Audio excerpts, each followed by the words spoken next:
No two people's lives unfold the same way. Our life experiences, good and difficult, impact and shape each of us in unique ways. Every experience has a lesson to teach us if we learn to embrace it.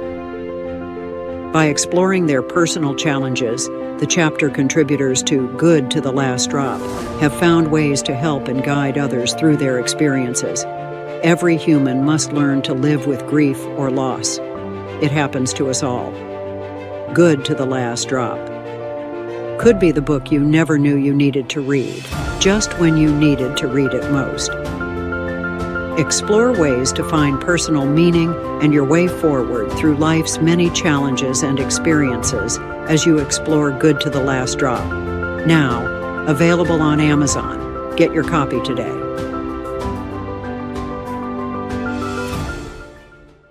Hi, my esteemed contributors to Good to the Last Drop. First, I want each of you to know how deeply appreciative I am for your wonderful, inspiring, heartfelt chapter contributions to Good to the Last Drop, embracing your life's third chapter. It feels like I'm welcoming family today to greet Faust, Frankie, Heidi, and Mary, because I've so thoroughly enjoyed interviewing each of you on Grief and Rebirth podcast. You're each so very special and very remarkable. Thank you for your precious friendship, and I'm truly honored to know you. And Anita, you state in your chapter that when you see an opportunity to send love through the web of light, you do so. So I thank you from my heart for choosing to send so much love via your chapter in Good to the Last Drop. It's a pleasure to meet you. And what a pleasure to also meet Bob. You received Canada's highest civilian award for your lifelong contributions to Canadian society. So likewise, my sincere thank you for contributing your inspiring, uplifting chapter to Good to the Last Drop. Thank you from my heart for your riveting chapters in Good to the Last Drop. Did you ever think that you'd one day be contributing to an important book about life's third chapter in your third chapter of life? And now a huge heartfelt welcome to the cherished members of my popular, international award-winning Grief and Rebirth podcast audience. What a pleasure this is to introduce the wonderful contributors to Good to the Last Drop, embracing your life's third chapter to each of you. It is such a joy to have you all here. If you missed our introduction to Part 1, Grief and Rebirth, and Part 2, Embracing Life, you can catch up on YouTube or listen on Apple or Spotify. We touch on compelling stories from several authors, me included, whose lives were rocked to the core and transformed by life-changing events. In this third segment, called Living Your Best Life, which we are focusing on today, you'll read the inspiring, uplifting stories of contributors who are still living their best lives well into their 60s, 70s, and 80s. Each of the esteemed Living Your Best Life segment contributors is going to introduce him or herself to you, share a third chapter tip or reflection learned to date, and read an inspiring excerpt from their chapter to you. So now it is time to turn this fun, fab book launch over to my incredibly wonderful and highly competent assistant, Jadine Stout Williams. Her friendship and professionalism mean the world to me as we continue to navigate the podcast, book, and social media landscape from our respective bases in New Jersey and Barletta, Italy. Take it away, Jay. Thank you, Irene. So kicking off our contributor spotlight, we are joined by Faust Ruggiero, presenting his chapter, A Mother's Love and the Promise. Hello, everyone. It's great to be here. I think this is such a wonderful topic for people to hold on to and just understand that there is something beyond where we are. When I was asked to do this, I'm thinking to myself, where do I want to go with this? And, it was actually pretty easy for me just to go back and say, well, where did I learn to do all these things, these special things? And I was fortunate to have a mother who was, things didn't go the way we would like to go. Dad got sick early.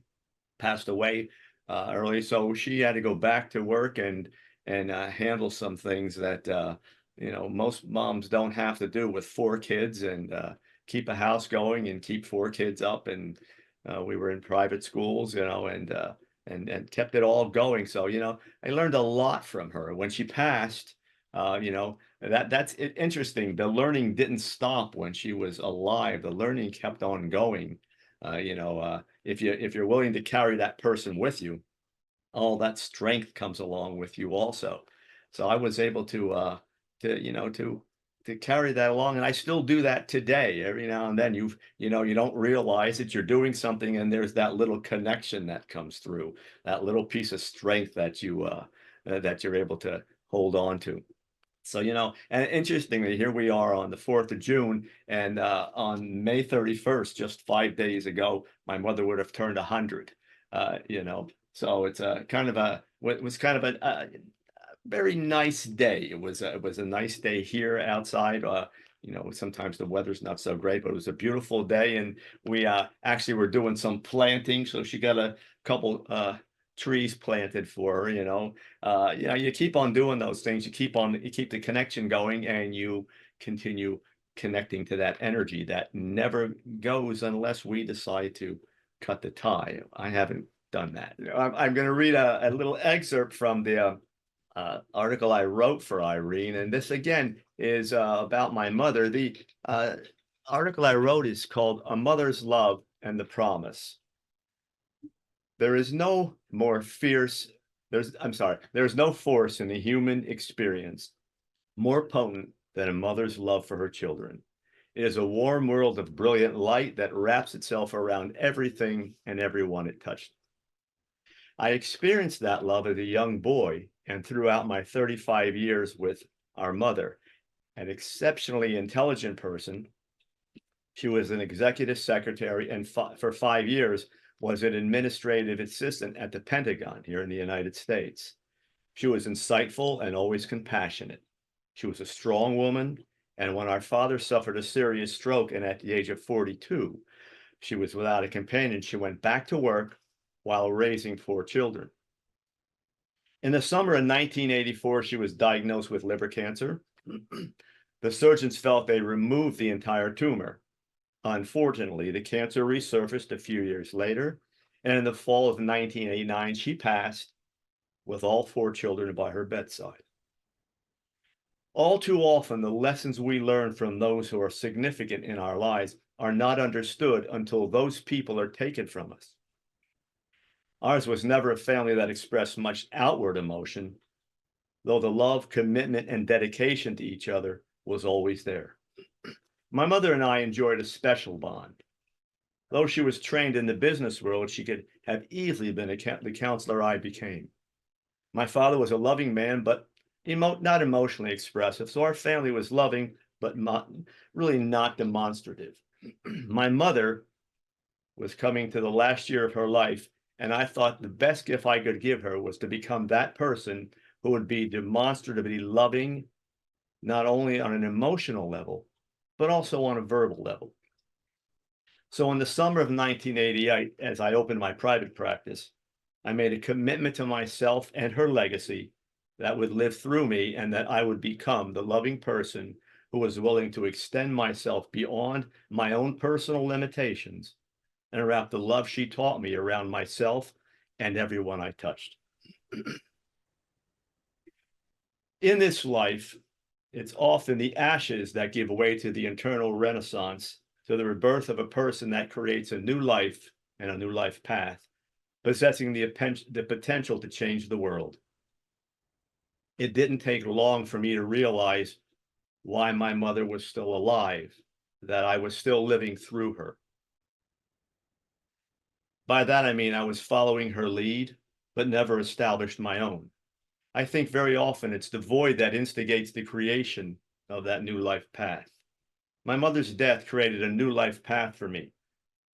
Someone who loves unconditionally, as my mother did, not only leads by example, they also have a tendency to instill love on a deep spiritual level that is not realized until it's called upon and to be put into motion. My mother's life and eventually her passing forced me to look deep inside myself. Sometimes without understanding it, we all have a tendency to allow significant people to not only define who we are, but to help us to create the person we are. All of a sudden, that service is unavailable to us. We must pick up the pieces and define who we are for ourselves. I was fortunate enough to have much of the information I needed if I was willing to understand my mother's life and its impact on me, but to move forward and embrace my world as my own person. Making the choice to be vulnerable can be challenging, but it also opens the doors to allow those parts of ourselves which we have protected for so long to become an active part of who we are. I have always been a private person. At the same time, I always knew that the Lord gave me gifts for a reason, and it was time for me to unleash those gifts on the world. One of the most important self-realizations I had at this time was to understand that defining myself as a private person was also causing me to set boundaries, and those boundaries interfered with the expression of my own personal gifts. My ability to understand other people, to help them define their inner light and in their own lives, was being seriously affected by my decision to remain a private person. There's nothing wrong with being a private person. The concern for me was that I was defining my strengths through my own willingness to keep my personal gifts and strengths under wraps. I decided to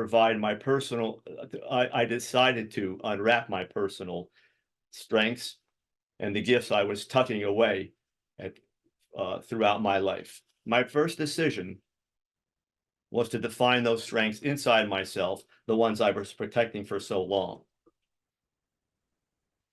Once I did this, and I was able to define them, I was able to start sharing them with other people. As I have continued to do that, I've now branched out into a more worldly component, so to speak. I am now the author of 4 books, with a 5th book coming by the end of the year. I continue to counsel, and I'm sharing those gifts with everyone I touch. In the end, I have become a new person, but the key is I still keep my mother deep inside of me, and she's the one that's motivating me to do so much of this. So it's been a wonderful trip, and thank all of you for listening. That's wonderful. And what a third chapter you're having in your life. It's I like a am. culmination of everything that's happened to you, and you're so inspired by your mom, and you're actually positively even going further and improving, because you could do more in this third chapter because you're so aware. You know, and that third life, I think, is what that's all about in my definition, Irene. To take those gifts, to define them, but then to create a whole new life beyond that point. That's what it's all about, and that's what I'm sharing with other people. So the person I'm sharing really isn't the person I used to be. It's a whole new world, and that's what I'm sharing. And while I'm doing that, I'm learning from other people, so the creation process keeps going. That's right. But the beauty of the third chapter is that so many of our experiences can contribute to an even better iteration of who we've become. It's not like almost freeing for us. We become who we really are, who we really are meant to be. And it's a beautiful legacy you're leaving to so many people. Thank you, Faust, and including us. Thank you so much. With her chapter, Grateful for the Journey, we now have Frances Rae Key. Thank you for letting me share a little bit about my life and my experience, hoping it will inspire somebody who happens to see it. Like Faust, I had a very interactive and inspiring mother all through my childhood who really understood my spiritual nature. And she nurtured it. She respected what was kind of an odd little girl, and helped me to develop a natural form of intuition and spiritual writings. This resulted in, after she passed away, a unique communication, something I could never have dreamed of or expected. And the information she poured into me, I was able to capture after a fashion in 4 books called The Team, A Mother's Wisdom from the Other Side. Not only did she nurture and inspire my writing, she was there for my musical inclinations, which have, characterized my entire life. And she instilled in me, as did my dad, a sense of responsibility and giving back to the world, and not letting the years that come upon us, I'm 71 now, make us think that we can just rest in our laurels. I want to say, along with that thought, is the realization I've had as I've gotten older, is that it's not necessarily about constantly doing more. It can really just be about becoming more, about accessing deeper parts of ourselves that we make available to ourselves, our family, and the world. Sometimes it means doing less and being okay with that. Lately, I've had a real strong realization that the many things I've done in my life, which included 20 years of work with refugees through a social services agency, that we needn't feel some obligation to constantly doing the same thing. There was a part of me that kind of felt maybe a little guilty or grieving about the refugees when I left that line of work, but I've been back to some of those settings and realized there's a whole new crop of enthusiastic, wonderful people doing that work that I once did. And it's okay to let a certain part of our life and our work go and move into something new. Like I said, my parents were always learning. My father became a broker when he was 75. He took the broker's test and passed it. My mother was always studying, learning, expanding, right up to her passing at 86. I remember her saying, shortly before she died, she said, "I have learned something new every day of my life, and I'm still learning from this experience of having cancer and becoming old." So having said all that, the section I wrote about my book is about some of that, but it also touches on a personal realization I've had, because I've had a number of close calls of dying much earlier than this, and yet survived. Some of those survivals truly quite miraculous. So I'm going to read one part of the book that talks a little bit about that. In my late 60s, I had 2 close brushes with death or disability, and came through both unscathed. Doctors found a brain aneurysm, and I had immediate surgery. However, when they went into the place where 3 specialists had seen the aneurysm on the scan and even said it was a double aneurysm, one on top of the other, it was gone. I wasn't surprised, because while under anesthesia, I saw a group of angels who told me that I would be fine. And indeed I was. The doctors were shocked, unable to give any explanation. The very next year, I had 3 profound, detailed dreams where I was shown that I would die soon in a car accident. The dream involved these elements: my sister saying to me, "You paused and it changed your destiny." My deceased husband greeting me and saying I had died and he was going to escort me to the other side, and me arguing my case to stay, even making a written list of things I needed to complete on Earth. Now, I remember only 3 things on the list, and those 3 are complete, but there were others, and I'm just so aware every day that this process is unfolding, of this extra time that I requested and was permitted to have going by. Because of the other dreams and visions I'd had in my life, I knew this dream was a prediction. A week later, I was driving past a building at 11 p.m. that had once been a metaphysical church my mother and I had attended many years before. This church had been very important in both our lives and our spiritual development. Despite the late hour, the large veranda was all lit up with brilliant lamps. A group of about 15 people with white glowing hair, presumably all elderly, were sitting and standing on the veranda. The sight was so strange and out of place that I slowed down to observe it for a few seconds. As I continued down the road, a car barreled through the stoplight and missed me by a millimeter. I had truly paused and changed my destiny. And not long after that, my friend Kathy insisted that what I'd seen on the veranda were not real people in the middle of the night, out of nowhere in this neighborhood.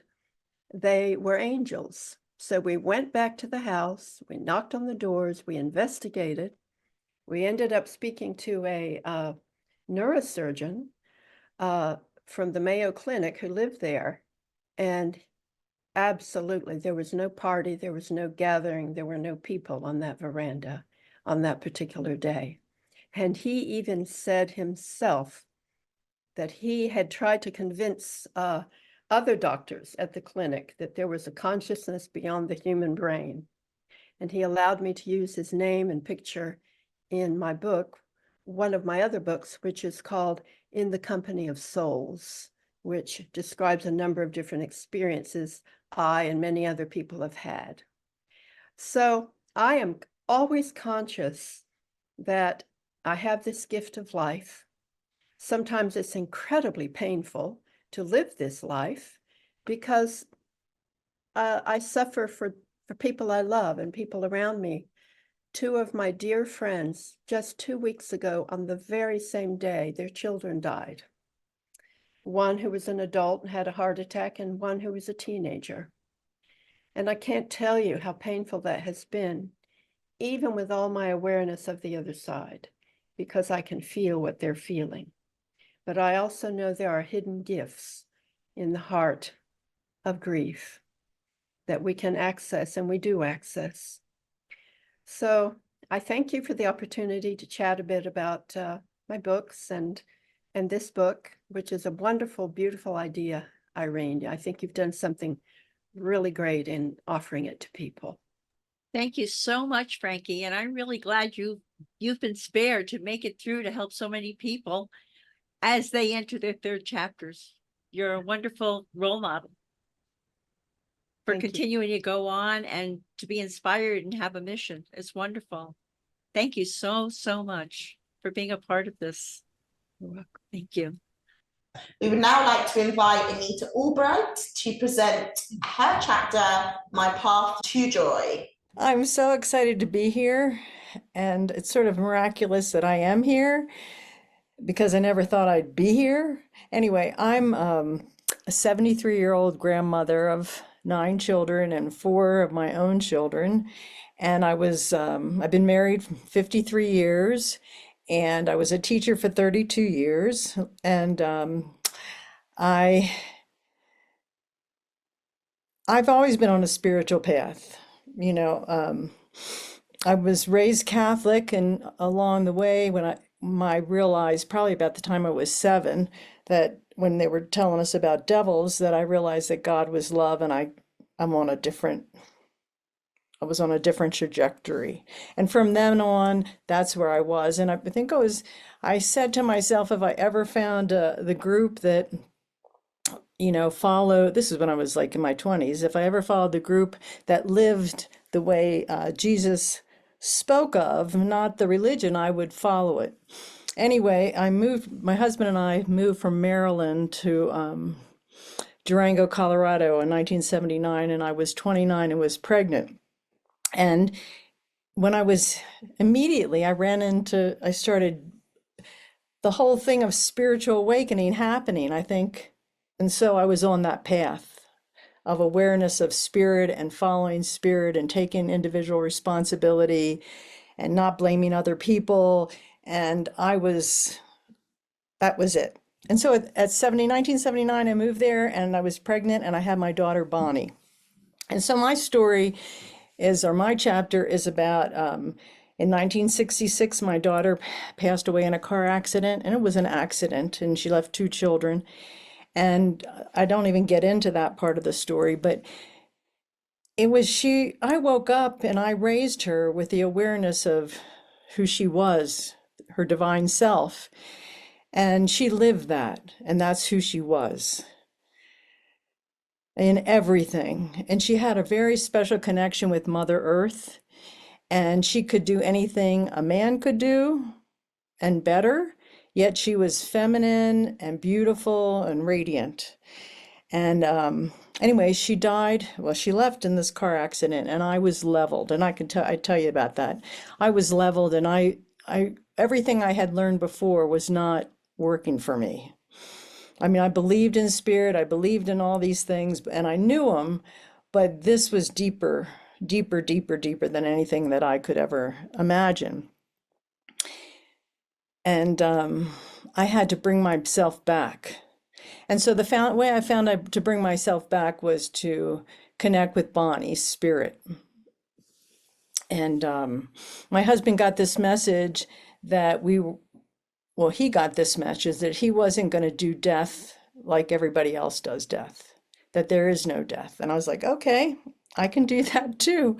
And so we proceeded to not take it that she died, that she just moved on to another plane. And what I found out is that what you believe, if you start having experiences of your belief, you get a knowing of it. So I kept on having, you know what I'm talking about, right? So my belief that life is eternal became my knowing that life was eternal, because I started getting all these messages from Bonnie. I mean, I got them I found old letters. I saw it in the sky. I found fossils. It was like everywhere I looked, there was Bonnie and talking to me. And so, in my chapter, I get into all of that. But like you said, Faust, I couldn't proceed the way as I was going before. I could no longer be who I was. Like I was like this nice person doing the right thing, not hurting people's feelings, speaking my truth, blah, blah, blah. But it wasn't the power of who I am now. So I don't know how we're doing with time, but I'll read this part. I want to talk to you. What I found was that grief became my friend. So, and if you read my chapter, you're going to learn how amazing my daughter Bonnie was. She was a living angel, and she still is. She's just not here in form, but she's here right now as we're together with her. And here we go. Okay, so she's the one, she was teaching mindfulness meditation, and so I didn't know anything about it, but then with her passing, I thought, well, I'm going to find out everything she was doing. I'm going to do the same thing, and I'll connect with her. Mindfulness meditation has been a gift that helps me navigate grief. I was lucky to be with Bonnie for 36 years on Earth. It may be the hardest thing I have ever done. The change in our relationship from the physical to the spiritual plane was the answer for me. She is still present with me. And as things proceeded, I found what follows to be true. I am continually having experiences of Bonnie actively involved in my life. I know that Bonnie is part of my spirit team, and she's ever present, and Bonnie comes to my assistance eager and willing. Even with all these new insights, I could not ignore grief, push her away, or block her out of my by being busy or sick. Eventually, grief found her way back in. Grief was persistent. I had to listen to her. She kept telling me I was stuck and not done all my work. There was more for me. I wasn't going back to the way things used to be. Friendships and interests shifted. She was requiring more from me, and there was nothing else I could do. I embraced grief. Grief became my friend. Grief spent lots of time with me. Over time, we got to know each other well. And then I invited grief at a chosen time for a daily, hourly visit. I would be with her. Grief liked to play games. She masked as depression or unrest. Eventually, I came to understand her and knew what she wanted. She wanted me to go deeper into my inner world to view something with me. And the sooner I did this, the better it was for me. We looked at this something together. It wasn't all work. Sometimes grief wanted me to be still, connect with nature, be creative. We had fun together. Over time, my compassion and understanding grew. My appreciation for everything grew. I found joy again. Grief rarely visits anymore, but when she does, I welcome her. I am present to receive what she brings. Grief makes me a better, wiser, and more loving person. Grief is one of the gateways to the experience of unconditional divine love. The grief process has connected me with something far grander than I could have ever imagined. I found my inner voice, my inner guidance. I realized that Bonnie is still with me as light. She is now my light daughter. I started to get signs and messages, and they brought me comfort and gave me life to continue living. Following my heart, my love for Bonnie led me to joy. I found her in the present moment, and I stay in the present moment. Being with Bonnie has brought renewed interest in living and appreciating the things of life. Bonnie got me back to Mother Earth, and Mother Earth told me, "Now you know how I feel." That touched me deeply. Those words shot through me. I took her words to heart. Her words motivated me to take action. My life transformed. I began to commune with nature and sing. I studied Ho'oponopono. I utilized breathing to process what came up in my feeling realm. My husband and I started the Bonnie Albright Fort Lewis College Teacher Education Scholarship for single mothers. I went to grief counseling and grief support group. I joined Zumba and yoga. I studied gardening. I became a Colorado Master Gardener and volunteered in the community gardens and farmers market. I made herbal salves and painted and journaled. But the most recently, and Mary DiAgostino knows about this, got a message for other Mother Earth, and she said, "Anita, that's enough sorrow, no more." And she put me on the path of joy. And with joy, there is no going into deep sorrow. Now I notice the sorrow boundary, and I don't cross it. I listen to Mother Earth. It was evident it was time for no more sorrow. I'm here for joy, to experience the joy in everything, even amidst the world chaos. That's fabulous, Anita. And what a third chapter you're having. I mean, you created a philanthropy, you have a mission, you're inspiring people. That's exactly the point of this book. Thank you so much for your wonderful contribution. I think it's going to inspire a lot of people. Thank you. And we all get to our third chapters having gone through grieving, and we've all been hurt and we've all had trauma. So how does this accumulate? What do you do with that when you get to that third chapter? How do you mix master it all together to come out with something really positive for your legacy? This is a very important time, and many people do not realize how precious this time is for us. Up next, we have Heidi Connolly with her chapter, Spilling the Tea on Choice. When you're ready, Heidi. Thank you. I still can't believe I'm here. I talk about miracles a lot, and this is, in fact, another one of them, my connection with Irene. So many years ago, right, Irene? It was like 10 years ago that both our husbands died, and we ended up meeting at the Afterlife conference. So, you know,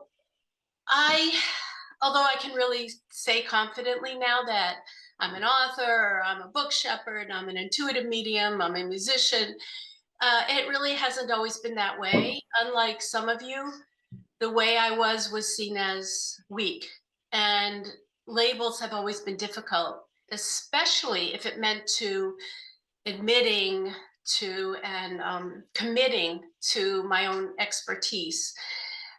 So I guess with the passage of time, I've come to see that too much humility only undermines the good work that we can do in the world. And it undermines the high vibration and the value of that frequency. So all these things. As I do these things, my mission is to connect people with their loved ones on the other side, to receive their messages of guidance, to work with highly sensitive people, what I call high perceptives, to help them develop their own brilliant gifts, to create flute recordings encoded with frequencies that heal across all timelines and dimensions, and to write books that are really passionate outpourings that clearly lay out the evolutionary path of my life's learning for the benefit of others. I think when you asked for the key themes of our work, I'd have to say, as I wrote in my last book about playing psychic games, it's about activating and calibrating and validating. Okay, so learning what it feels like to align with your higher self, with source, with spirit, and being able to live from that space and that place. Sharing what I know with others who might be as confused as I once was about their own potential, and the fact that there's life after death, right, for all of us. So on both sides of the veil. And the story that always comes to mind is what happened the night my husband woke me up and started to yell at me from the other side. He's like, middle of the night, wake up and get out your pen and notebook, we're going to write a book. So yeah, that was the start of my journey, because I was never in touch with any supposed abilities before that. And I can honestly say I was pretty darn shocked. But it was even crazier when only a couple of days later, I realized I was hearing from lots of other spirit beings. And that seemed pretty crazy to me. It was unlike me, anything I'd ever been or done. So I was working up in Canada, living at a Best Western, where I was helping someone write a book. And I'd spent the last few days freaking out about the messages I was getting. And I didn't really trust that any of it was real. I figured, okay, Heidi, you're just cray-cray, like totally. Full on, you've lost it. The grief has sent you over the edge. But there I was, in a hot tub in the hotel, suddenly feeling like I needed to go speak to this young woman a few feet away from me. I had dreamed about a man the night before, and he'd spoken to me, but it was all garbled. Somehow I feel I'm compelled to go up to this woman I've never met and ask her if I could share a message with her. So I'm mortified, I'm horrified, I am practically petrified, and I can't believe I'm going to have the guts to do anything like this, but I have to do it. And I'm getting hotter and hotter, and my heart is pounding. And believe me, it's not the temperature of the water. I know that if I don't go deliver this message, I'm going to combust completely. So I sort of wade over and say, excuse me, I've never done this before, but I need to give you a message. Did you recently lose your father? And this woman looks at me and then at her friend, and the friend gives her sort of a side eye, like, we could run, but we're in a hot tub. So the woman nods to me, she says, I guess so. And I say, your father's here. He's in a bomber jacket with little wings on it. He was a pilot, and he was away a lot, but you really loved him. And he says he's your guardian angel here to protect you. And his name was Byron. And the woman looks at me and long and hard and starts to cry. And she turns around and she shows me that she has just tattooed these angel wings across her back. And it still gives me chills because it was in honor of her father, Byron, who had just passed away. And that was the very first time I felt I understood what it was like to get validation for this ability I apparently now had. And so that was the start of understanding the messages I was getting from my husband about what was going to happen in my life. So as far as the excerpt, this plays right into that because it started that night. I'm not going to lie. when my husband began speaking to me from the other side, and other spirits jumped on the bandwagon faster than you could say, "Who the heck are you and why are you here?" It was a smack upside the head, only in a good way. I mean, it would be crazy to ignore such a wildly unexpected ability that literally appeared overnight. I kept asking, talk to spirit? Me? This overly sensitive, underwhelmingly capable, deeply emotive empath? Why would I be offered the opportunity to chit-chat across the veil? My husband's answer that night, a year and a half after his death, came loud and clear. "Heidi," he said, "I've been trying to talk to you since I kicked the bucket. All you have to do to hear me is stop grieving. If you want a relationship, a new kind of partnership with me as a spirit being, you have to let me go as I was as a physical being." "Well," I answered, "if you put it like that, I guess I have no choice." Of course, I did have a choice, which is what this whole book is about. But I'd have been nuts to turn down my chance at something I'd wanted for so long, to deny the curtains of my misery to part, at least long enough to let in the crack of light, determinedly slogging its way through my resistance. I mean, just look at the way my own husband had to use the spirit world's adaptation of a bullhorn in my ear to get me to listen. It was the choice to stop resisting that connection with him, which admittedly came in the form of emphatic, precisely delivered directives, and yeah, really loud ones, that changed everything. Who knew that I'd be in my 50s before I realized that all those indicators from which I suffered, panic attacks, self-doubt, fear, isolation, alienation, anxiety, over-the-top emotional responses, allergies, yada, yada, yada, were all simply forms of resistance to my own potential. In other words, my ability to network with the higher planes of existence. It's as if what I call my internal ink, my deep cell patterns, have been reconfigured into new images that express out into the world the true nature of who I am, along with my purpose on the planet. Who knew I'd have the choice and choose to be more than I ever thought I could be? Who am I now that I wasn't back in my 30s and 40s and 50s? The question keeps coming up like a cork that refuses to sink, propelling me into tireless self-reflection. I regard myself in the mirror and wonder where I've gone. At the very same time, I see exactly who I've become. I see knowledge in eyes that were previously unsure. And I see self-love where there was only uncertainty.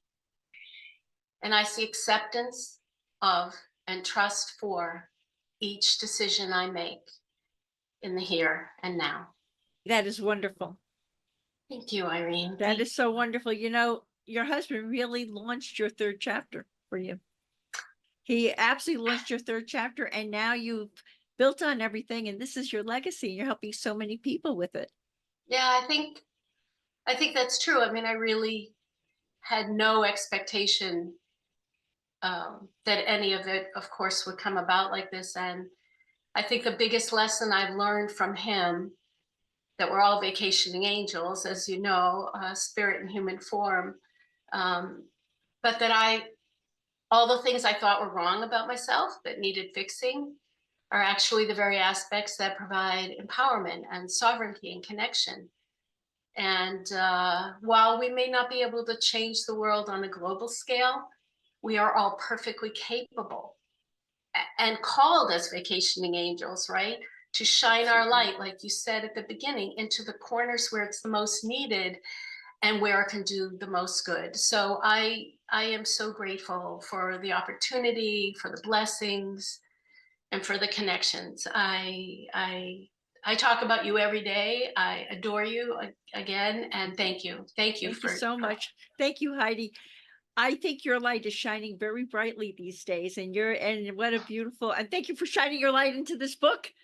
It's from my heart, very appreciated. I know. Thank you. Thank you. To be continued. To conclude our contributor spotlight, we now have Mary D'Agostino with How I Met Myself. I'm so honored. I'm so grateful to be in this group here today, in this moment, in this time together, and to be a part of something that I can feel the energy building and growing. And I loved how the email that came through for us to prepare said to breathe life into. And I love that. And so I feel like we're each breathing life from our own unique breath into this collaborative effort. And my vision ever since I was a child was I can see it now, I can know it because I just got this when I was preparing, that my vision has always been to live in harmony and in collaborative effort with others, with life, with soul, with spirit, with God, with myself, with my family, with, and but I didn't have that. And I was like, but really, I know it's possible. But I didn't have that. And I had fighting and competition and get in a box, Mary, and don't get out of it, born into the I'm 64, so I'm just entering my third chapter, and my son in spirit is ushered me in for sure at big time. So I, be put in this box, be quiet, be seen and not heard. Don't express. You're too wild. Your hair's too wild. That's why I wear it like this. Be quiet, get in the box, and don't do anything you shouldn't do. And I really, really tried. I really did try. But I couldn't, because my soul in this life wanted to express itself. And that's the beauty I see from all of us. And as we enter into I'm entering in, but we're, some of us are in various levels. But as I enter, I'm like, wow, this is a great opportunity. It isn't what I was told, you get old and you get feeble and you go in the corner and nobody pays attention. And I'm not resistant. I'm not buying that. I buy what I'm experiencing, and I have this is kind of feels like the best yet, and it's because of everything that I have lived through and how I've met myself in life's challenges. And I had to get out of those boxes because I couldn't meet myself in the devastating challenges, the heartaches, the hardships, and the going for the wonderful things, unless I was fully expressing who I am. So I'm going to read my chapter or parts of my chapter, because I feel that really speaks to my message.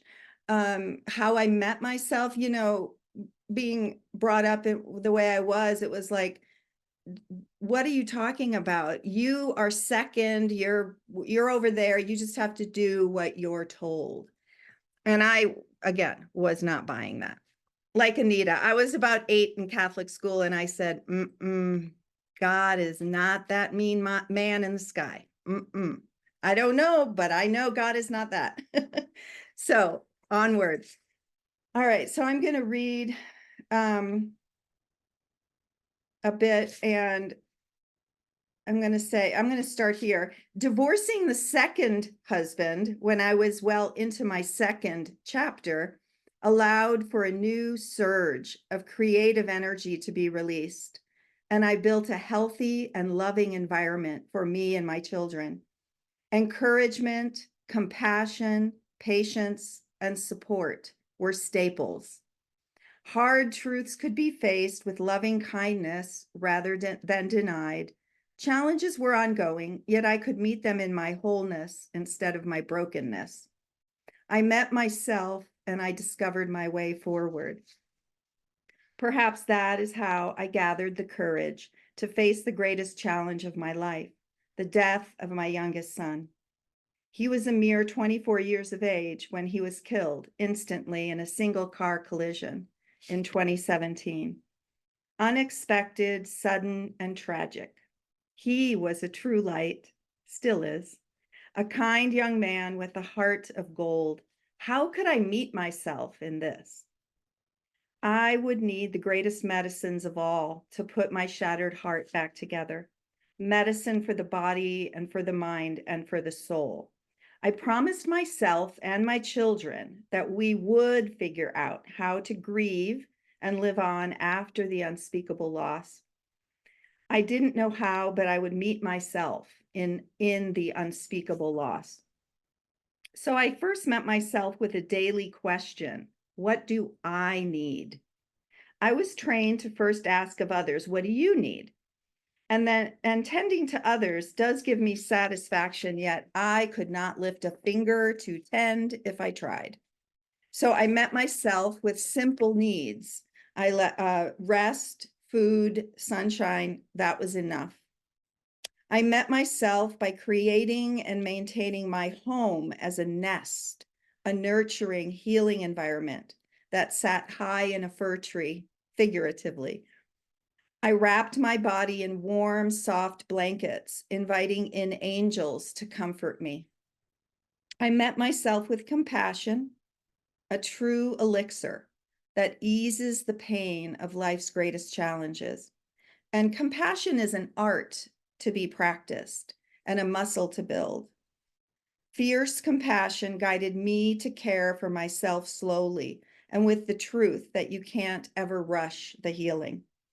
I met myself with kindness as a buffering place within where I retreat to when the harshness of the world gets too close. I met myself with non-judgment, continuously releasing the heavy stones of judgment and criticism that weigh heavy on a grieving mother's heart. Non-judgment releases the unforgiving need to criticize, critique, or shame my progress and my feelings. It allows the construction within the destruction of loss. I met myself in knowing that no two people grieve alike, and how I met myself may not be helpful to another, but applying compassion, kindness, and non-judgment helps, no matter where or how a fellow human needs to be met. I met myself by honoring my deep inner knowing of ritual and ceremony. Ancestors, mothers in my lineage who also lost children came into my dreams and magic, thumbs up, came into my dreams offering their wisdom and their love. Did they meet themselves? I would do it for them and for my children's children. I lit candles and fires, sat with trees, made prayer mandalas. I met myself as I applied rituals that were containers of pure love and self-respect. I lifted many a prayer up and into the winds of healing. I met myself as ancestor, as healer, and as priestess. I met myself writing poetry, journaling, teaching, and gathering sacred circles. And I met myself in my shattered heart as self-healer, as medicine woman, as wise elder, as broken mother and devastated child. And I met myself in all the shattered pieces and in the depths of my soul. And through it all, I became the woman I was always meant to be. I am both a work in progress and a masterpiece. And this is me in the third chapter of life, living each day as an opportunity to meet myself and others in safe and sacred spaces, offering compassionate healing for those hungering to meet themselves and nourish their souls. Mary, that's so beautiful. So thank you so much. And I just wanted to, I didn't talk about being a mother of 5 and I created a healing arts business in my second chapter. And that is my expression of what I offer others. But I am so intrigued and excited to be a part of this group and this book and this journey because, and I hope those who read it and are listening to this can know that there is a becoming that is happening as we're in our third chapters, and it is a culmination of everything we have lived, and then I see it as the weaving of our soul and our spirit, and it's so beautiful and powerful, and it's different. It's not who I was, but it is, I bring that, but I am becoming, and I'm probably never going to end becoming as I transition out of this life. But yeah, it's such an honor to be a part of this. So thank you.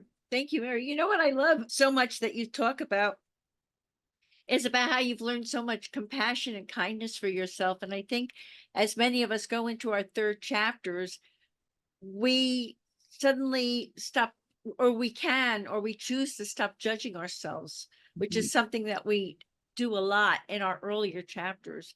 And now we accept ourselves, and we take that whole package of all the things that have happened to us. And now we can move forward with so much more wisdom and compassion for ourselves, and be wonderful role models to others who also want to get on this meaningful train that we're on, this meaningful new part of our journey. Thank you so much. That is absolutely wonderful. With so much gratitude. Thank you. With so much gratitude, I want to thank each of you for your terrific stories that are going to uplift, enlighten, and empower our readers. And to celebrate the launch of Good to the Last Drop, we're going to give away 50 free copies to enthusiastic readers who are willing to leave an honest review on Amazon after reading. So here is how to enter. It's quite easy. Fill out the form that is going to be linked in the show notes, which will allow us to contact you if you're one of the lucky winners. And once you've entered, you're in the running.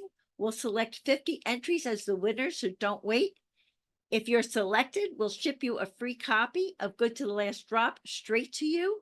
And dive in to the book, enjoy the read, and head over to Amazon and share your thoughts with a review. And you've all gotten a taste of the wonderful stories, the wonderful, inspiring, uplifting stories in this book. The giveaway will end soon, so don't miss your chance to get your hands on a free copy of Good to the Last Drop and share your feedback on Amazon. Thank you for each of you wonderful contributors to my new book titled Good to the Last Drop, Embracing Your Life's Third Chapter, and to all of you, the cherished members of my Grief and Rebirth podcast audience, for your love and your support. Enjoy the read, and as I like to say, to be continued. Many blessings, and bye for now.